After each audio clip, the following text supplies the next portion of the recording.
True Warrior Football. True Warrior Football. True Warrior Football.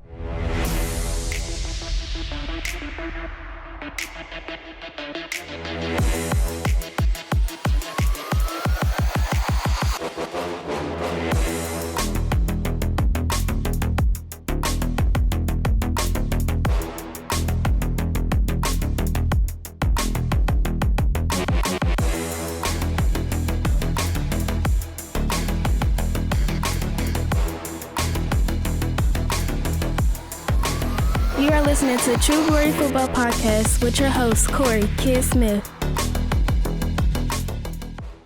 Welcome back, ladies and gentlemen. I am your host, Corey Kid Smith. We're watching another great episode of True Warrior Football. Hey, man, look.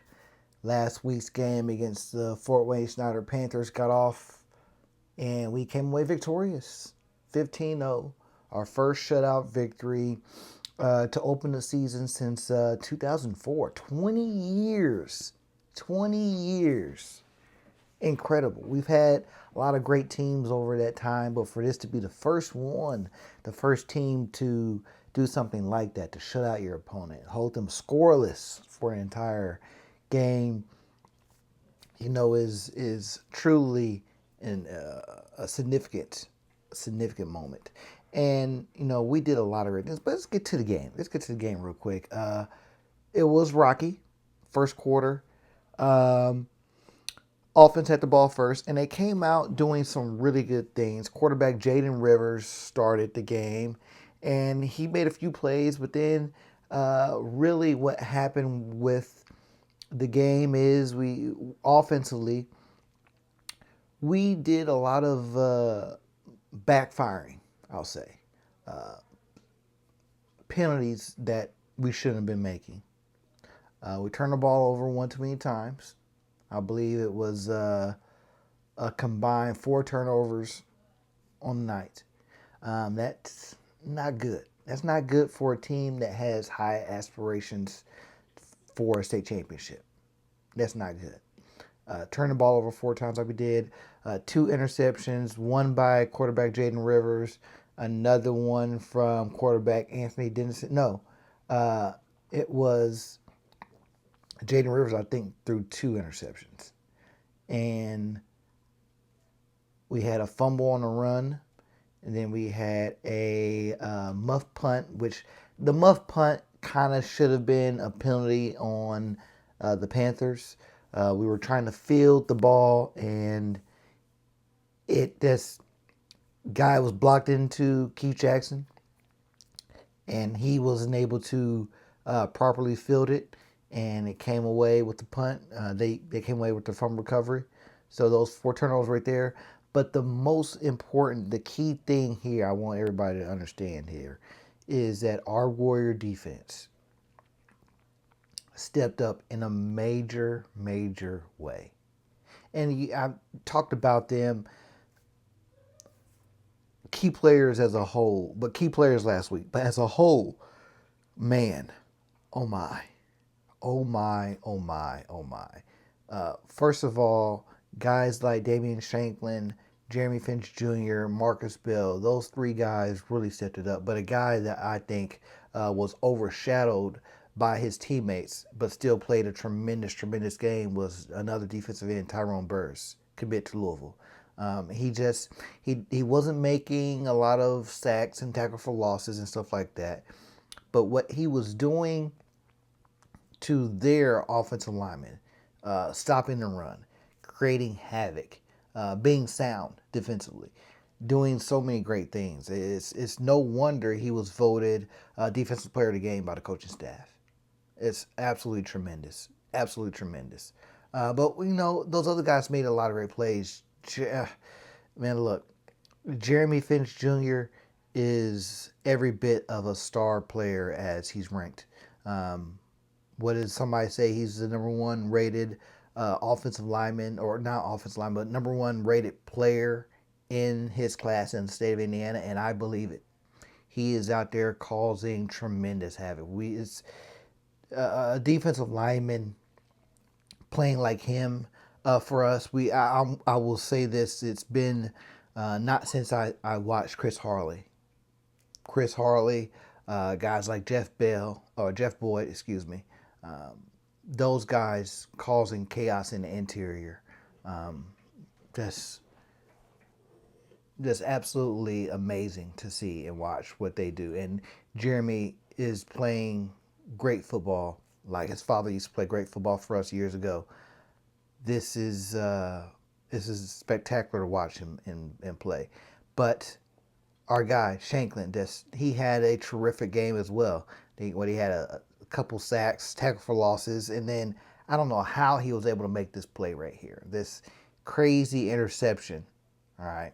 First of all, what defensive end picks off a play like this in the flat? Like, I just don't understand what their quarterback was thinking when he threw this, but we'll take it. We will take it. But great plays from those guys. Of course, Marcus Bell was a beast, a monster, both sides of the ball. He had the block punt right here, or block field goal, excuse me. He also had the 2-point conversion score as well. Just a really, really great player on both sides of the ball for us on Friday night. And then other guys, Caleb Elkins, sophomore transfer, come in. Guy that didn't think he would be able to play much, but it turns out he was a big factor. Made this big hit right here, made another big play here that ended up resulting in an interception for our guy Monte Jackson, aka Fats. Okay, we have talent all over this defensive field. Okay, Dungy Twins made some plays. All right, my man Jordan Barlow's back playing some of the best football he's played. Madden Barrio, Madden is just tearing it up. Getting our guys together in the back end there. One of the smarter players we have on our team, period, but definitely one of the smarter players that we have on the defensive side. Plays great, helps our guys get lined up, gets the right calls in every time. I loved that from him because last year he didn't get to play much most season. He had an injury. He came back. I want to say he came back either the parent reading game, sectional championship, or he played in one game last year in the Center Grove Regional Championship. And what I'm seeing from Madden, and I just watched practice yesterday, the man is a terrific ball player. And we're doing some, I'm telling you, man, we have a lot of great things coming our way this season. We did a lot of great things. Offensively, we got to get some things together. We're able to come away with some scores. Keith Jackson with this great touchdown run right here. We also had a great pass from quarterback Anthony Dennison, came in and was able to connect with wide receiver Eric Hester. And I think this was the first play of the fourth quarter. And Eric just made a great play, caught the ball, spun around, made a great play, and just took off. Used his skill, his size, his speed to race. I want to say it was probably about 60 yards after the catch for a huge score that would be the deciding factor in the game, really. It put the game out of reach. And what Fort Wayne Snider, like I said, they were state champions last year in 5A. They lost a lot of talent. Guys that were on their team last year, quarterback, running back, are gone. What we showed against them was they just aren't ready for what we were able to bring. I want to say we had 12 stops defensively. Our goal every game is to win with 8, or to get to 8 stops, I should say. And we did that. We had that almost in the first half.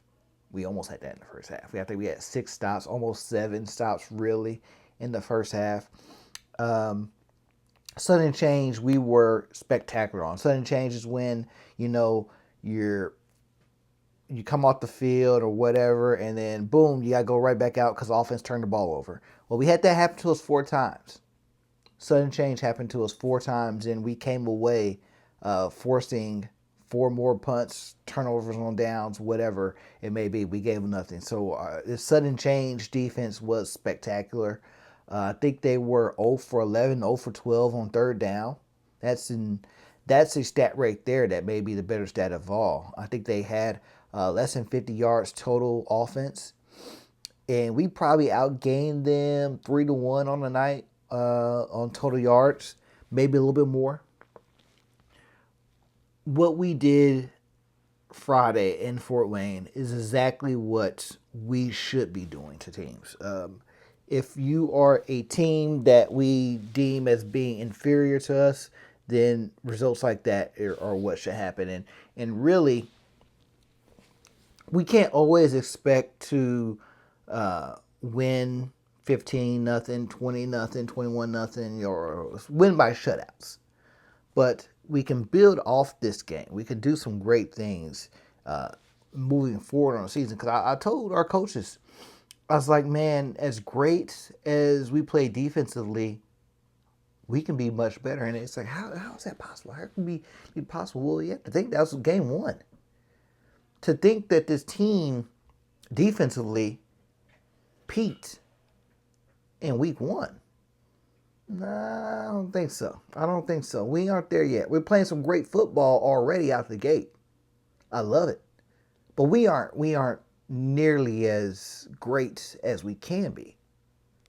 We have 14, 15 more weeks of the season to go.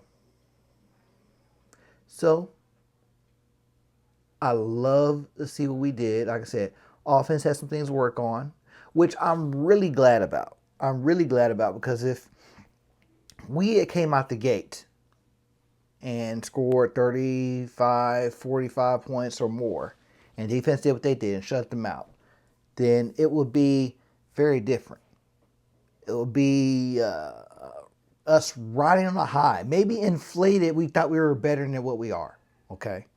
And it's very interesting because this week, new ratings come out, new polls and everything, super teams. And, we were like 4th or 5th and some people had us 3rd or whatever.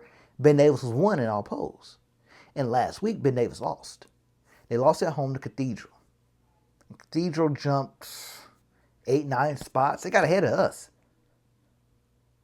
Number 2 in most polls. Westfield goes down to Center Grove and beats them. They're number 1 in just about everybody's polls. And look at this right here. Look at that. Westfield Cathedral ahead of us. And I say that, it's great and all. But focus here, folks. These polls mean absolutely nothing. Absolutely nothing. Because you get caught up in all these polls, you get caught up in everything else, and then you start to lose focus, lose track of what's more important. Do you want to be number 1 right now? Or do you want to be number 1 in November? Number 1 Thanksgiving weekend. That's the most important thing. That's the key right there. The highs and lows of the season. How can you overcome everything that's going to be thrown at you? That is what we have to face and fight through to get to where we need to be. Because I'm telling you right now, there have been some great Warren Central football teams come through here in the last 20 years, okay? 02, 07, 08, 2010, 2011, 2014, 2016. What all those teams have in common? All those teams at one point were rated number 1 early in the season, or rated number 1 at some point during that season. And what happened to all those teams I just mentioned? None of them were able to finish. For some reason, some way, those teams just did not get it done. And those guys, they still to this day, it haunts them. They think about everything that they went through to get those great wins, to get those great rankings and everything like that, and it means nothing at the end.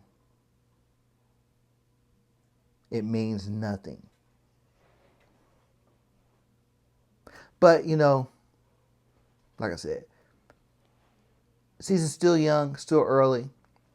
We have a new game this week. Play against Warsaw. Warsaw, they are the Tigers. They're 5A, ranked in the top 5 in 5A in the state right now. Won 20-7 over Michigan City. And from everything I understand from the coaching staff, what they do is very similar. It's very simple, very simple. They run the ball, and they run the ball.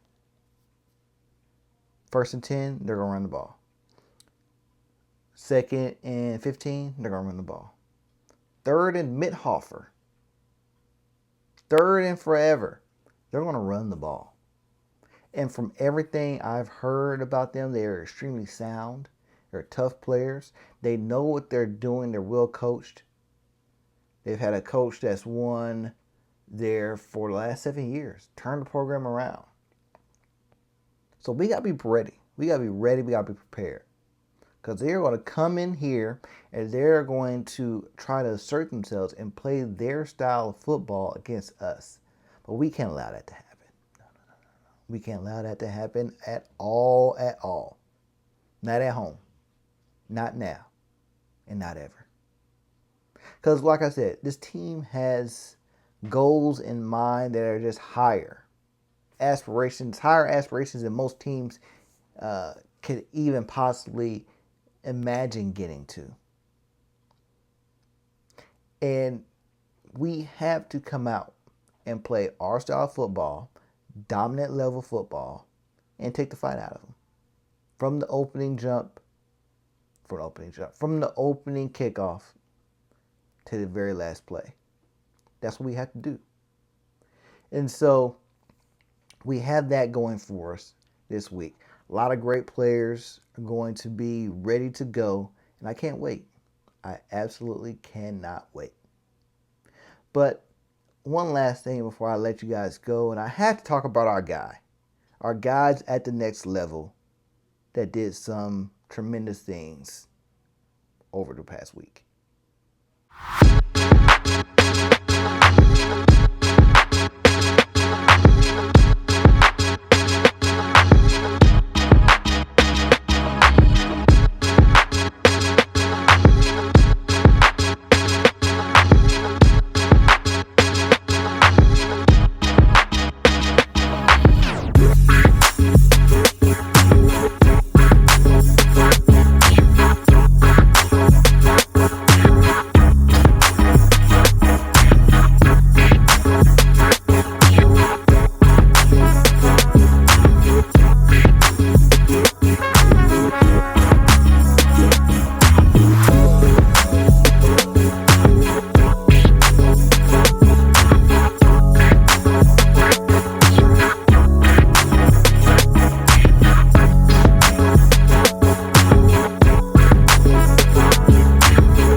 All right. And so, first of all, you guys know I've been talking about our guys in the NFL. That mainly is David Bell, Julius Brents, and Michael Tutsi.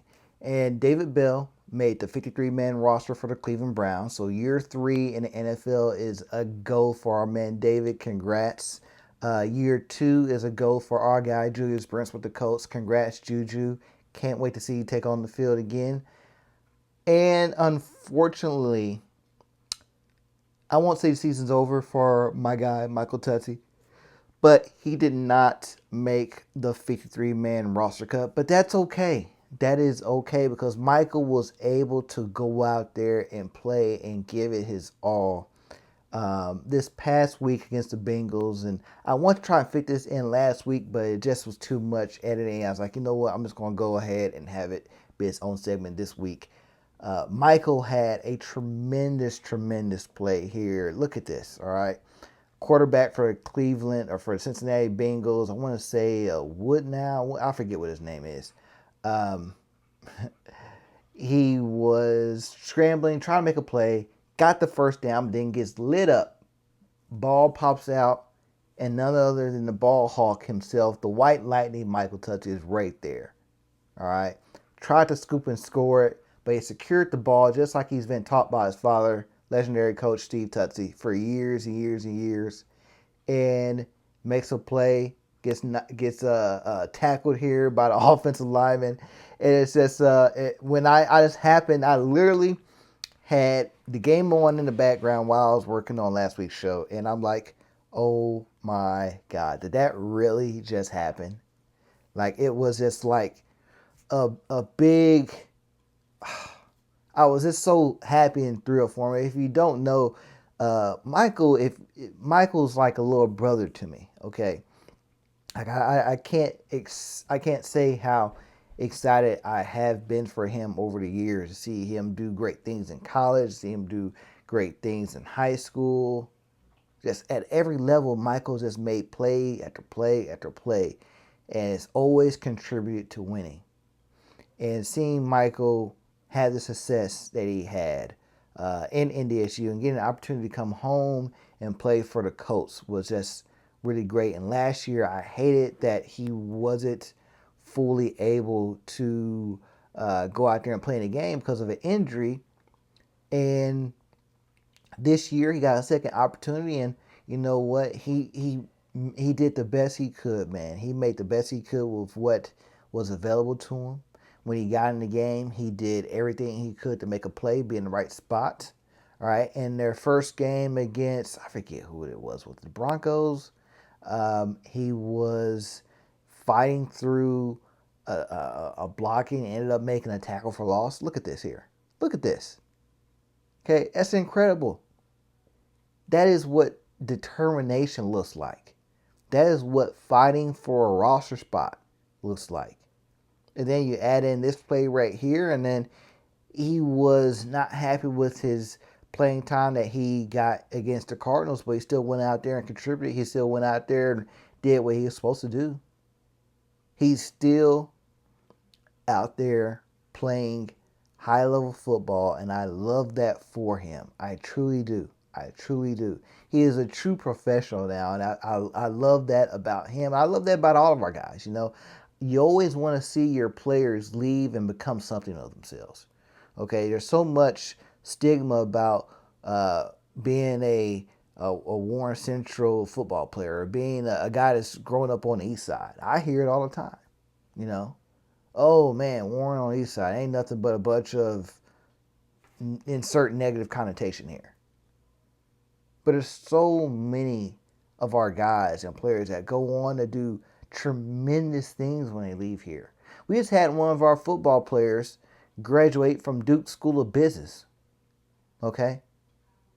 Duke School of Business, I want to say it's Fuqua School of Business for Duke University. That Duke. Durham University, the Blue Devils, yeah, that one. We've had guys go and graduate from Wabash, graduate from Butler, graduate from Purdue, graduate from as many, you name any particular prestigious university, graduate from Notre Dame. Okay? We have guys go and do so many tremendous things out there. And I love that for our players.